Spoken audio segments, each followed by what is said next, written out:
Tribuners, hari ini kita akan membahas tema Wakili Milenial Kepri ke Senayan. Bersama saya di studio telah hadir seorang narasumber, Stefan Gerald Martogi Siborian, balon DPD RI paling muda dari Kepri. Tribuners, untuk diketahui, Stefan ini mendaftar untuk pertama kali sebagai calon DPD RI untuk pemilu 2024 di usianya saat itu 26 tahun dan sekarang usianya 27 tahun. Ya, apa kabar Stefan?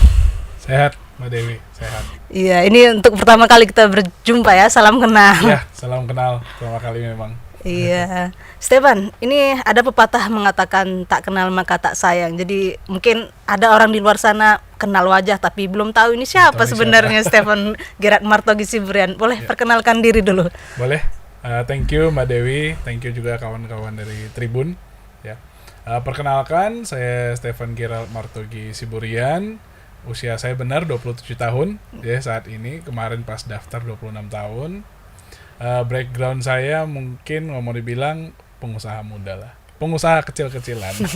Saya lahir asli di Batam, gede di Batam, sempat keluar Batam juga. Ibu saya asli Karimun. Oke. Ya, asli Balai. Jadi kita dari Kepri. Aktivitas sehari-hari di mana?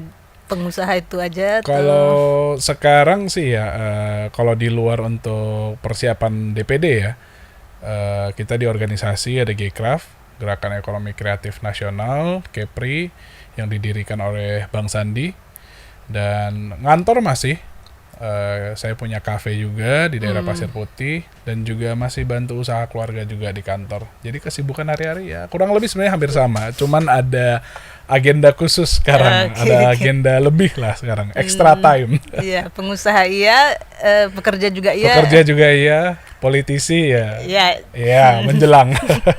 Oke, ini boleh tahu udah berkeluarga apa belum ya? Belum berkeluarga. Kirain udah. Belum berkeluarga. Iya. Stefan, ini usianya masih muda, 27 tahun. Ya. Tahun depan ya kalau ikut 28 tahun di 2024, pemilu 2024 Iya, kan? saya lahir Januari soalnya. Iya. Itu sejak mulai berapa nih terjun ke dunia politik? Kalau sebenarnya ada interest ke politik ya, sebenarnya dari SMP. Jadi di keluarga, kalau sama orang tua, sama papa lah ya, khususnya sama ayah tuh, tiap malam habis makan malam tuh nonton ILC. Jadi karena papa yang kita rehat sejenak gitu kan. Okay. Jadi dari situ sih nge-build-nya. Papa sering nonton Metro TV, ILC segala macem. Ya forum-forum seperti itu.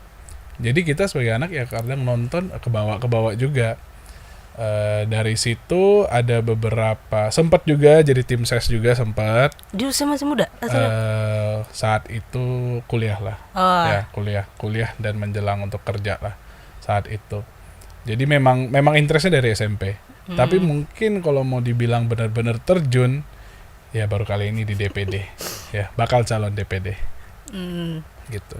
Itu siapa yang menginspirasi itu? Apa mungkin dari keluarga sebelum-sebelumnya ada yang punya latar belakang politisi itu gimana nih? Kalau di daerah sih banyaknya kayak gitu ya. Jadi orang tuanya politisi, anaknya turun politisi. Kalau saya mau tarik balik silsilah keluarga kayaknya hampir gak ada. Bahkan gak ada lah. Mungkin sampai kakek nenek, buyut itu gak ada. Kakek saya PNS di kampung papa di Sumatera Utara. Tapi PNS guru. Ya. Selain itu saya nggak inget ada TNI, Polri atau ada pemerintahan nggak ada sama sekali sih. Nggak ada sama sekali.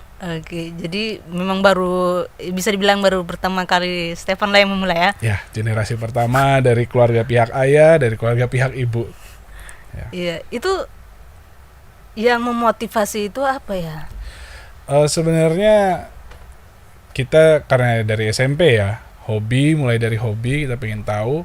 Saya background kuliahnya itu sebenarnya perhotelan, kuliner, ya. Tapi interestnya sebenarnya ke politik. Dari begitu 2019 pulang ke Batam, saya sempat di Jakarta, sempat di Australia. 2013 saya keluar dari Batam setelah lulus SMA. 2013. 2013 ke Jakarta itu kurang lebih 3 tahun karena D3 perhotelan, lanjut ke Australia 2 tahun, baru pulang ke Batam 2019 Januari.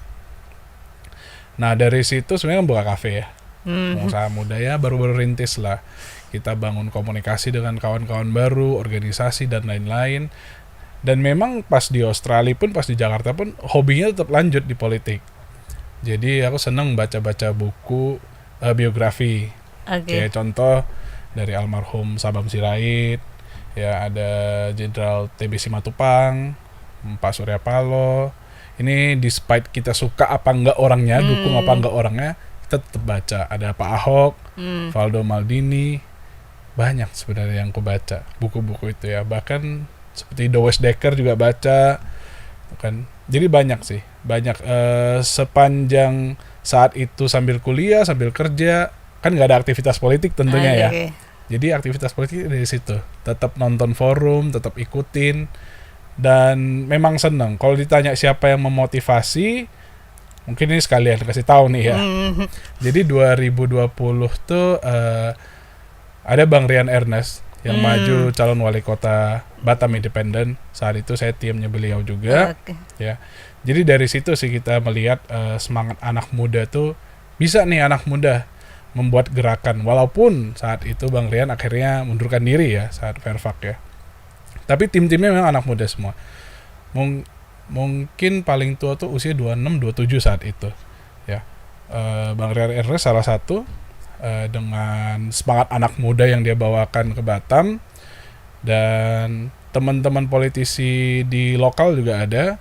Seperti di Gcraft Kepri, kita ada Ketua Dewan Penggerak ya. Seperti pembina lah. Kalau untuk jabatannya itu ada Mas Agus Purwanto. Beliau juga salah satu sekwil partai di Kepri. Kalau mau bilang motivasi mungkin dari 2 orang itu, ya. Kalau yang Rian Ernest sama Mas Agus ini, untuk yang kita ketemu live ya dan bisa sharing ya. Kalau dengan cerita politik atau cerita background, Pak Surya Paloh sih, karena saya membaca buku dia dan beliau memang seorang petarung ya, walaupun sekarang sudah Nasdem menyapreskan Anies Baswedan, agak ada dia mungkin sedikit polemik ya. Cuman saya tidak melihat sisi itunya, sosok individunya sih yang kita lihat. Cuman memang nggak ada, bukan karena kita dukung ini segala macam enggak, tapi memang dari biografi. Karena aku baca dan tahu tentang politisi-politisi itu dari biografi mereka, buku-buku mereka. Itu sih. 3 orang itulah kalau bisa kesebut. Ya, Rian Ernest, Agus Purwanto sama Surya Paloh. Pak Surya Paloh. Ya. Kalau yang memotivasi untuk daftar balon di PDRI ini? Kawan-kawan, keluarga. Memang dari awal aku pribadi tidak ingin berpartai dulu, ya. Karena sejak 2019 sampai sekarang kita ya punya organisasi, kita membaca juga situasi politik. Sepertinya saya lebih cocok independen. Cuman kalau untuk wali kota nggak mungkin kayaknya, apalagi gubernur ya gitu kan. Jadi kita lihat di DPD apakah punya peluang, apakah ini cocok untuk secara pribadi ya. Karena aku nyamannya di independen untuk saat ini. Jadi motivasi pertama sih dari diri sendiri sebenarnya. Hari itu aku menentukan mau maju di DPD RI, malam itu juga aku izin orang tua, minta restu. Orang tua oke, keluarga oke, kita go ahead. Nggak ada sempat ditanya kenapa gitu. Kalau ditanya kenapa pasti kan nggak mungkin nggak ya. Cuman setelah kita jelasin ini itu segala macem, mereka yang penting bisa bertanggung jawab ya. Dan tetaplah jadi kita yang siapa adanya gitu. Jangan berubah lah. Oke.